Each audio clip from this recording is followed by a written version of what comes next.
The 1950s, as you can imagine, were complex times in Germany. The country in general disregarded the Holocaust, at least until prosecutor Fritz Bauer insisted on dealing with the country's history. Now, a new film called Labyrinth of Lies brings this fascinating story to the screen. Shachar Peled met with the film's director and its star and brought back this story.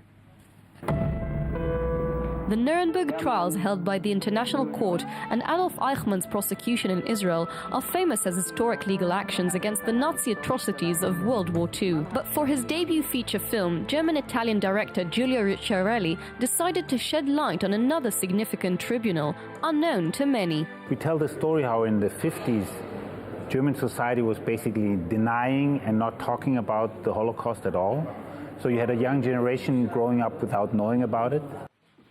In 1958 Frankfurt, nobody wanted to look back at the time of the Nazi regime. Facing great political and legal resistance, German prosecutor Fritz Bauer initiated an investigation against members of the SS who served in Auschwitz. His first legal approach was to say Auschwitz itself is a murder machine. Anybody who did anything there was part of this machine and was guilty.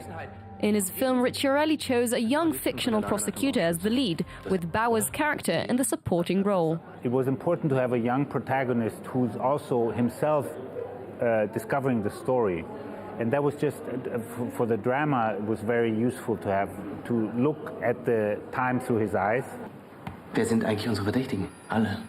Wie alle? Alle, die dort gedient haben. With everyone seemingly involved or guilty in what took place at Auschwitz, the movie probes Germany's greatest dilemma. Wissen Sie, was Sie da anrichten? Wollen Sie, dass sich jeder junge Mensch in diesem Land fragt, ob sein Vater ein Mörder ist? Ja, genau das will ich. Ich will, dass dieser Lügen und dieses Schweigen endlich aufhören. There's a certain tiredness about the subject, so people say, okay, we know everything about it.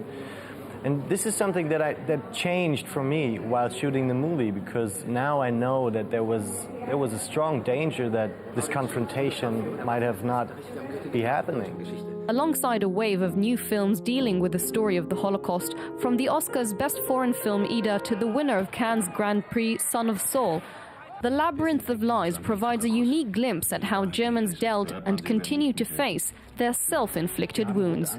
When you switch on the TV in Germany, you will always find a program that is, speaking about the Holocaust. But what we now call coming to terms with history took us such a long time, and this is our approach, and this is the approach of the story.